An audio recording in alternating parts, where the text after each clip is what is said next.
Bismillah, alhamdulillah, wassalatu wassalamu ala rasulullah. So today we're going to speak about happiness. But you don't look that happy. Okay, you look happier now. So happiness is contagious, right? Like the previous speaker spoke about, when you are studying for a degree, or you're going to work, or you're doing something else, your end goal is happiness. Happiness is where you want to be, right? So we don't, as human beings, we don't really disagree with the idea of happiness. Human beings love disagreeing, right? And especially philosophers, they love disagreeing. But one thing that nobody seems to disagree about is that they want to be happy. That seems to be a consensus, that everybody wants to be happy. Now, the pursuit of happiness is a topic which is very deep. And like it was mentioned in the previous lecture, that, you could speak for hours about, how someone transformed their life. I'm going to speak about this from a bit of a different perspective. And that is actually by contrasting the atheistic understanding of happiness and the Islamic understanding of happiness. Okay? And spend a bit more time on the atheistic version. How many people have had a similar experience to this? There you go, right? So, you see something, you're like, that looks pretty, that looks great, that looks fantastic. And when you go and buy it, it looks like it got, run over by a car. Yeah, it's not pleasant. That's kind of life. That's kind of life. Here in Pakistan, from a young age, we are indoctrinated in Hollywood and Bollywood and Lollywood.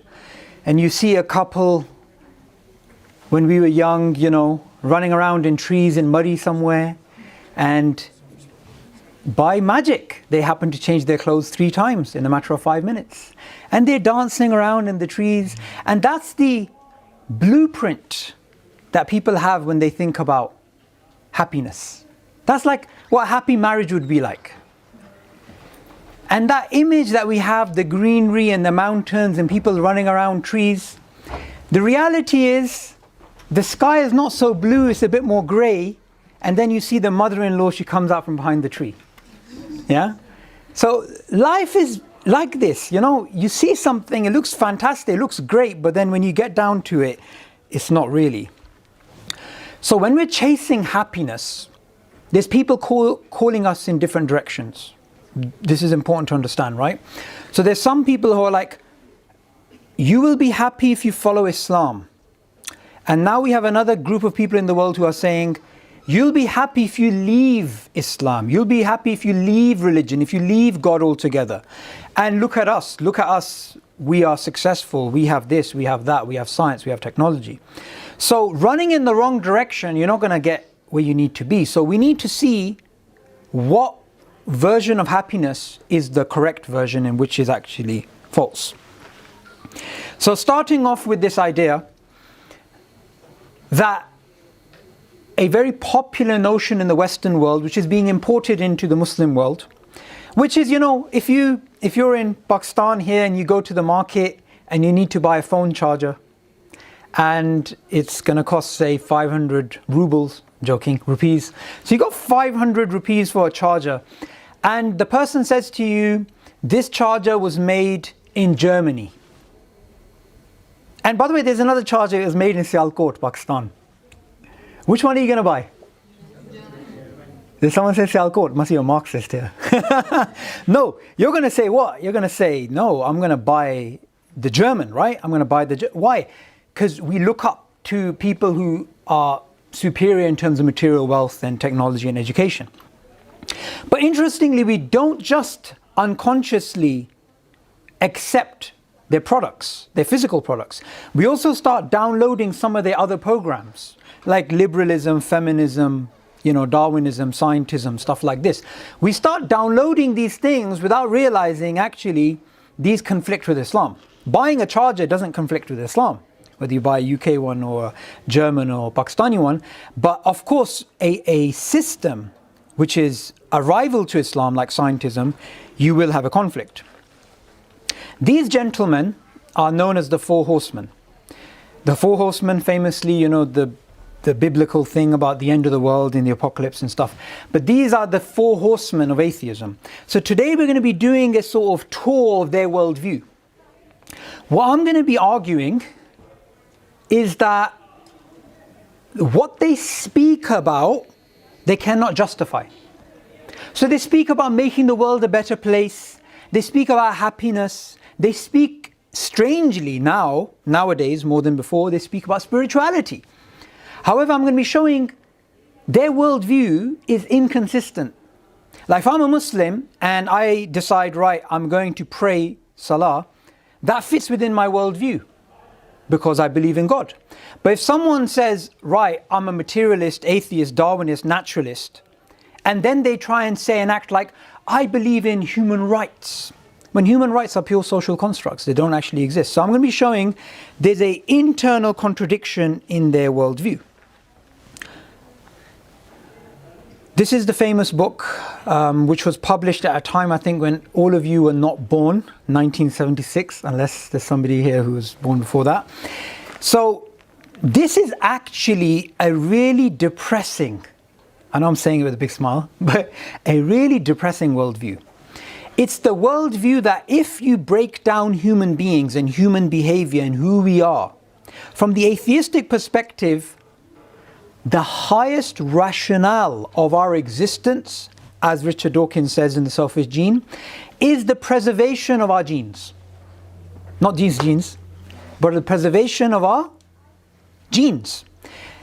So that basically means everything that you do in your life that's not really this, whether you do art, painting, studying at Nust University, any of those things from an evolutionary perspective are just going to be seen as either byproducts of survival and reproduction, which is the main purpose, the rationale of life, or it's like an evolutionary runaway thing, right? It's like an unintended consequence of survival and reproduction. Again, even recently, there's an interesting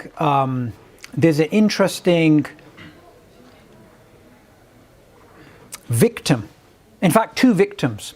There are two victims of this atheistic worldview. One is happiness and one is truth. Now you may be thinking, oh, like, what's going on here? So I want you to consider something. If what they're saying is right, if what the four horsemen is saying is right, if what the atheistic worldview is saying is correct, then not only is morality out the window, not only is it the case that morality doesn't exist, the idea of truth and the idea of fiction, according to a Darwinian history of life, you need truth and fiction for human cooperation. And it's human cooperation which is the genesis of human emotions. Darwin was the first to make human emotions into a scientific area to be explained by his theory. So if you're happy, if you're sad, if you're angry, or if you're ecstatic, or if you're depressed, if you have anxiety, all of these things are actually mechanisms to help you survive and reproduce. That's all it is. Randolph Nesse, he is an evolutionary academic, and he gives the example that once there was this professor who, like the professors in Nust University, find it very hard when they have to mark papers. And he had a stack of papers and stuff like this. So he was quite anxious, and he asked Randolph Nesse, I'm quite anxious, like, can you help me out and stuff? So Nesse gave him or said to him, you should take antidepressants or something like this, right? So he took antidepressants. So this professor, a few weeks later or some time later, when Nesse went to go meet him, and he said, how are you feeling now? How are you feeling? And the professor goes, I feel great. My anxiety is gone. The anxiety that I had previously is gone. However, there's a stack of papers I haven't marked. Right? So then Nesse thought to himself, and he writes about this, that it was the anxiety which was making him do the work. Because if you don't have anxiety, if you don't have fear of something, you don't get the work done. And that work was linked, of course, to his career, and that career, of course, you can break down to survival and reproduction. Yeah? So that's the basic idea. Now, even here, In 21 Lessons for the 21st Century, the latest book by the evolutionary academic Yuval Noah Harari, he basically makes the same case, that the power of human cooperation depends on a delicate balance between truth and fiction. So there's two victims of this atheistic worldview: happiness and truth. How are they victims? Because these things, they don't actually have intrinsic value. Truth is not intrinsically valuable. Happiness is not intrinsically valuable. These things are instrumental. Okay, let me give you an example of that. You have a child. Is that a good-looking child, firstly? Everyone say, ah. Only the sisters are saying, ah. Brothers, come on, have some, stop being a man, yeah? Just for a few seconds. Isn't that a cute baby? Say, ah. Oh, there you go. Stop crying now, yeah? That's enough. All right. So basically, that child is a beautiful child. And we would love that child, we would take care of that child, and a mother would dress up the child and do stuff like that. However, from an evolutionary perspective, a mother takes care of that child not because she cares about that child's happiness as an end in of itself. Not because of that. It's because that child happens to have the genes that the mother has. So the love that a mother has for her child, from a Darwinian perspective, is not intrinsic, is not an end in of itself, it's not an ultimate desire. It's actually a instrumental mechanism. I know I'm smiling right now, but that's extremely disturbing if someone actually holds that worldview. In fact, in The Selfish Gene, Richard Dawkins, what he says is that it's after all to a mother's benefit if her child is taken away and adopted, because then she has more resources to raise another child, right? Of course, we don't see that in the real world, but it just goes to show you that if you really truly care about somebody, that the idea of love, right? Or the idea of happiness, or any of these ideas, they don't have any intrinsic value. They are purely instrumental in helping you survive and reproduce. So essentially, it's a worldview in which there is no ultimate hope. There is no even ultimate emotions. You know, I feel great, I feel happy, I feel sad, I feel depressed, I feel ecstatic. All of these are mechanisms to help you survive and reproduce. It doesn't really matter what those are. Anxiety is no more valuable than happiness. Because remember that professor, happiness, if that's what motivates him, if that's what helps him survive, then that's what helps him survive. If his anxiety helps him mark the papers, it's anxiety. So there's no ultimate hope. There's no ultimate meaning, unless somebody wants to say there is meaning in survival and reproduction, and survival and reproduction is the main purpose of life. Yeah, then you have some sort of mechanical meaning. But other than that, there is no meaning. You know, when people speak about, let's make the world a better place. How many people here, have you ever heard that? Let's make the world a better place. I want to ask you a question. Isaac Newton and a rat, right? Which one of them is better? Isaac, I'm glad you said that, Isaac Newton, right? However, from an evolutionary perspective, who's better, Isaac Newton or a rat? A rat. Why? Isaac Newton, how many children did he have? None. So from an evolutionary perspective, he is less fitter than a rat. Yeah? If that's depressing, welcome to the world of atheism. Yeah? So that's why I'm saying that there's this hypocrisy that they speak about, you know, justice, human rights, love, civilization, morals, ethics, sympathy, empathy, altruism. But in reality, they just have survival and reproduction, and everything else is a byproduct of that. No purpose. There is no ultimate purpose of life. There is no morality. That cute child that you saw, if you go up to that child and hug that child, imagine that. Everybody around you would say that's a good action. You hugged a child. If you go up and kick that child, everybody would agree that's an evil action. Yet from an evolutionary perspective, from a cold, materialistic, naturalistic perspective, you have atoms, and you have atoms, and you have different rearrangement of matter. That's all you have. There is no right or wrong here, if you want to say that we just want to look at the world from a naturalistic perspective. And there is no ultimate value. There is no ultimate value to life. And sadly, there is no love. There is no happiness. All of these things are pure, dry, mechanical, proximate mechanisms for the ultimate aim of Darwinism, which is survival and reproduction.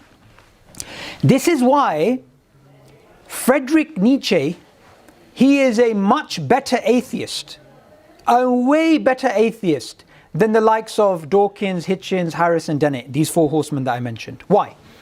The reason is he understood the implications of atheism. He's the one who famously said, anyone remember his famous statement? What's Friedrich Nietzsche's famous statement? God is dead. That was him. And he understood that you can't have this worldview in which you say there's no hope, no meaning, no morals, none of these things, and then still claim atheism and still claim to live a life in which you want to make the world better, or you believe your purpose is greater than survival and reproduction. He famously said, who is better, they who promote truth over happiness or happiness over truth? Because from a purely truth perspective, happiness is unattainable if Darwinism is true, if atheism is true. Why? Because happiness has no intrinsic value. Truth has no intrinsic value. None of these things actually have any value. Anyone remember the scene from The Matrix? Okay, so we get Morpheus who says to Neo, you can have the blue pill. And what happens when you take the blue pill? You'll just go back to your deluded life of your social constructs of right and wrong and these things, right? Or you can take the red pill, the pill of truth. You can take the red pill, in which you have to swallow the fact that you are in a matrix and all of this is an illusion. So today's materialistic, naturalistic world, this plastic world, we are told, take the blue pill, just take the blue pill. Doesn't matter, just escapism, right? Don't worry about it. Just do it. Just do it, right? What's interesting, you know, I remember many years ago, I heard this and I've been hearing it since. Follow your heart. Anyone heard that? Raise your hands if you heard that. Follow your heart. What if your heart's corrupt? Anyone ever thought of that? What if you have the heart of Hitler? But we have this world in which just do it. Impulse, do it. Interestingly enough, anyone heard of this beautiful gentleman? Anyone can tell me his name? Aleister Crowley. Someone who is an occultist, someone who believed in pleasure and just, even though he lived at the beginning of the 20th century, his views on drugs and sex and everything were so liberal, even today people are disgusted by them, even today, right? Now he believed he was a prophet and he was inspired by this supernatural entity when he went to Egypt, and he had his own religion called Thelema. And the law, which was a hedonistic law, which is a law of just doing what you want, the law was, do what thou wilt shall be the whole of the law, which you could just put as a Nike slogan, just do it. However, that is not, as we're going to see, something that makes you happy. I'm going to speak about following desires now, right? Because we live in a world in which is instant gratification, right? You want a relationship? You can contact someone on Facebook. You want something to drink, something to get you intoxicated? You could do this.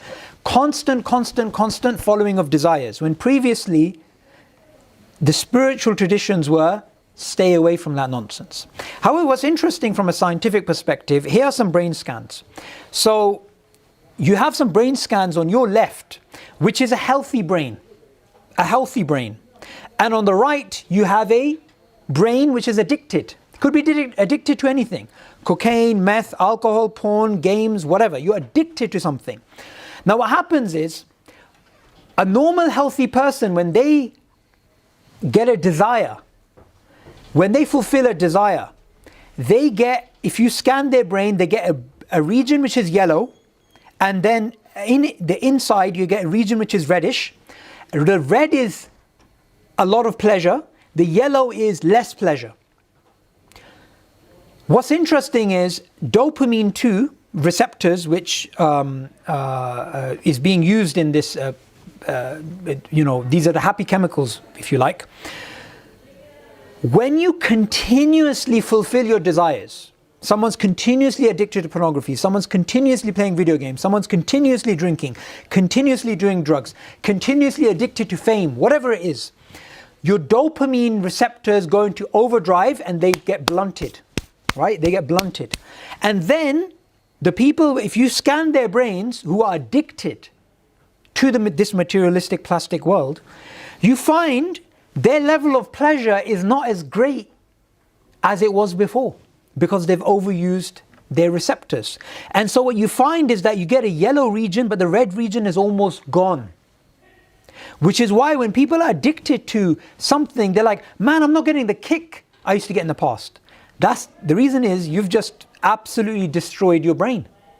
And Islam says something which makes a lot of sense from this scientific perspective today, which is that you control your desires. You don't just do what you want. You don't just do it. Isn't this a cute monkey? Oh, less ours than the child, right? Okay. This monkey, it wasn't this exact monkey, but I needed a picture of a monkey, so I thought might as well use this one. So they did this study on a monkey, right? Put a monkey in a cage, as you do, and there was a light that switched on randomly in the cage, and when the light switched on, the food came into a little area, and the monkey would go press the button and the food would come out. Okay, so the monkey's just sitting there chilling, thinking about, I don't know, quantum mechanics. Boom, you get the light's on. The monkey, they study his brain, whoosh, dopamine levels go really high. Then when the monkey goes towards the food, the banana, samosa chaat, whatever it is, grabs it, the dopamine levels of course go down. That's always happens. The dopamine is the highest when you're further away. As soon as you get to the desire, it goes down. But it was guaranteed every time the light switches on, you're going to get the food coming, it's going to press the button and he gets the food.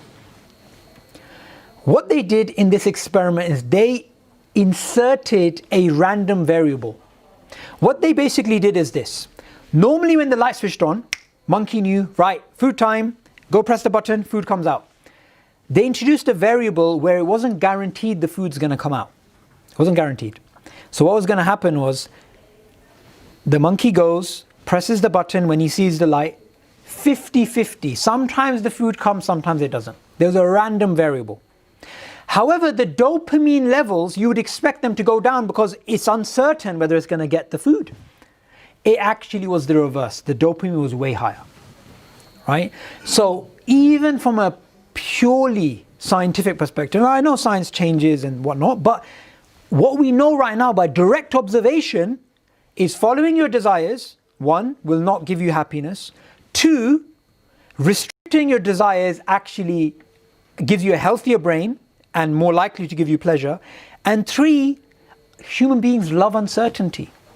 We love uncertainty in terms of desires.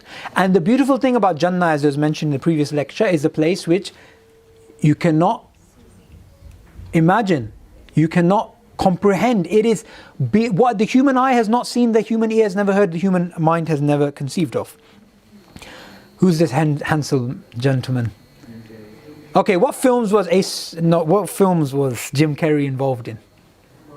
Mask, of course, is there. What else? Ace Ventura. Liar, liar. I've never heard of that. Probably is. Okay, what else? My favorite, Dumb and Dumber. Was it him? Oh, I don't remember. Truman Show. Liar, liar, right? This guy spent his entire life the way that a young person would wish their life was spent. They had fame, money, traveling the world, happiness supposedly. Yet now he's this old man with a grey beard. His youth has left him. And he said something beautiful. He said, I wish everybody has what I have, so that they know this is not the answer. So nowadays if you look at youngsters, right, what they're doing, right? Instagram, Facebook, Periscope, God knows what, yeah? But these things will not give you happiness. These things will not give you happiness. We know this through human experience. Anyone seen this before? I knew it was going to be the sisters because they study psychology, of course. That's why marriages are so healthy nowadays, mashallah, tabarakallah. Right? So, this is what? Who made this? Maslow. Fantastic. Abraham Maslow, right? Now, this is his famous pyramid of needs. So you start off, and this is sort of chronological in terms of the way you grow up. Start off, you need food, you need water, you need these things. And when somebody's even at middle age, but if they don't have these basic things like food, water, shelter, they don't think about something higher above this, as going up this pyramid. So then as you go up, psychological needs are fulfilled, then you start thinking about safety. After safety, love and belonging. Then self-esteem, and lastly, self-actualization. However, there's something very recently I discovered, something amazing. Later on, he changed his pyramid. Does anyone know that?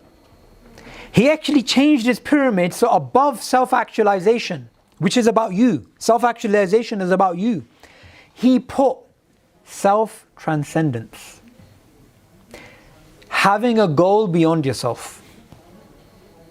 Right?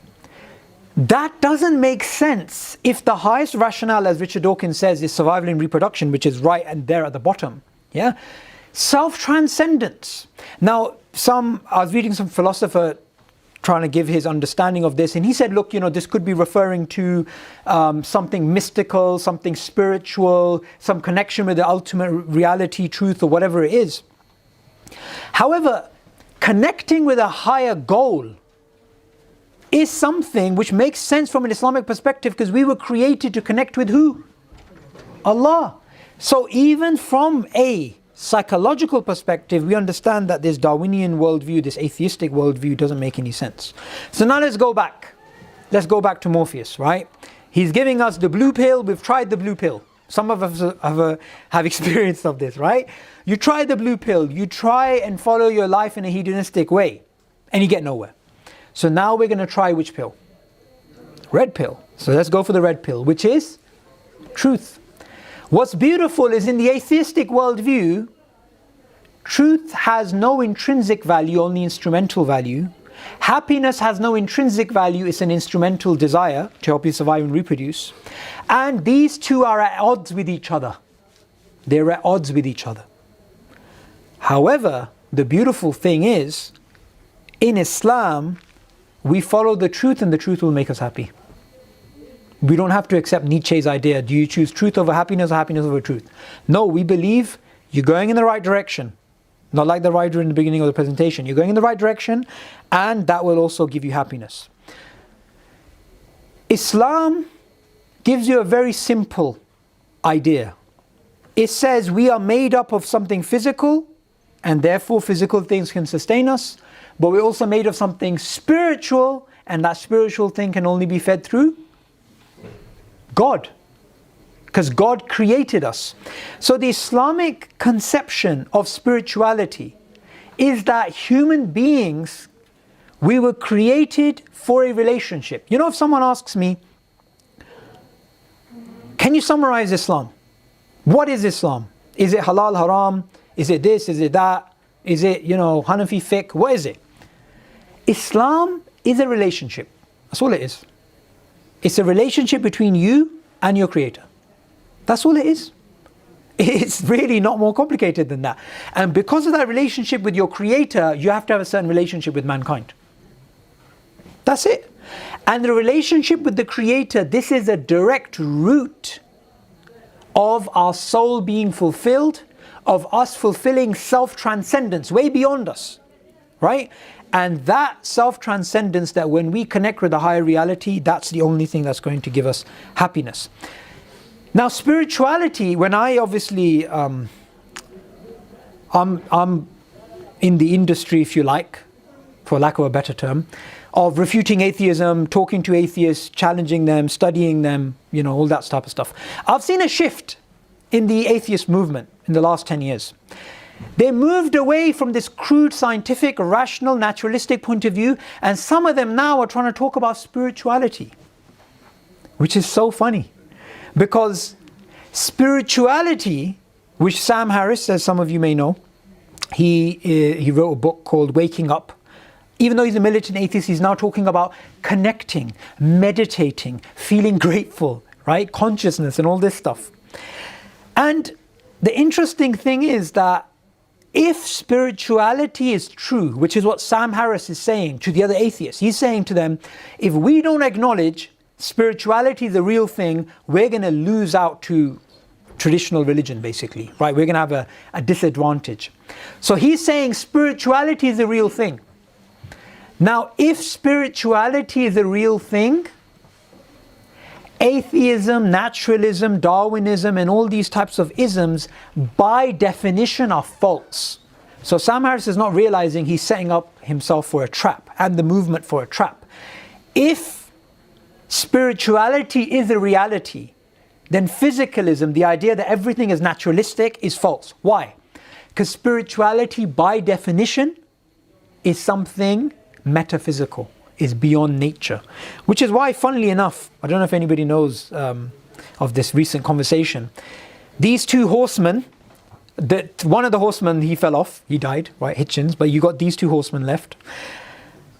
Sam Harris was talking about, you know, meditating and consciousness and this and that, and Richard Dawkins was like, I can't stand this. So at least on the minimum, they say spirituality is a reality, right? What's the best explanation? Is it Islam or is it the atheistic worldview? And the thing is, the Islamic worldview in terms of spirituality is very beautiful, very simple. It's this: we were created for a relationship with Allah, and that relationship is a relationship of love, hope, and fear. And in this life, we are like a bird flying to Allah. We are like a bird going towards Allah in terms of our ibadah. We are directing ourselves towards the Creator. And on this journey to Allah, well, not physical journey, but this journey to Allah, this spiritual journey to Allah, one wing is hope, one wing is fear, and the main body of the bird is love. And when you enter Jannah, the hope and fear is gone, and only love enters. And Allah says what in the Qur'an? No, sorry, in the Hadith Qudsi. Whoever loves to meet me, I want to meet them. Whoever hates to meet me, doesn't want to meet them. So love is a reality. Happiness is an ultimate goal. It's not intrinsic, it's not instrumentally valuable, it's intrinsically valuable. Truth is intrinsically valuable. It's not just a survival mechanism. You know, and the interesting thing is, from a Darwinian perspective, truth is incidental. Truth is something you just need to survive. What's the most important thing is survival. You can survive on true beliefs or false beliefs. However, when you ask these atheists or Darwinists, why do you want to follow this particular way of life? They'll say, because it's true. It's true. But truth and falsehood, following truth over falsehood, is a moral decision, which they can't account for. So when you look at spirituality, the reality of spirituality, which atheists, thank God, are now starting to accept, and Muslims also accept, who has the best explanation? Let's look at it from this perspective. From the atheistic perspective, it's a self-contradiction, because spirituality by definition is not physical. 2, spirituality, when you speak about it from an atheistic perspective, it sounds initially appealing, but if you ask them, what do you mean? I remember a few years ago when I went to a school in somewhere near High Wycombe, outside of London. There was the head teacher of the school. She was an atheist, and she said, I'm a spiritual atheist. At that time, I didn't ask her that a follow-up question. This is almost 9 years ago. I should have actually asked her, what on earth do you mean by spiritual atheist? They actually talk about gratitude. But for gratitude, you need to anchor it to something. You can't just anchor gratitude in some Platonic domain. You have to actually say who you're grateful to.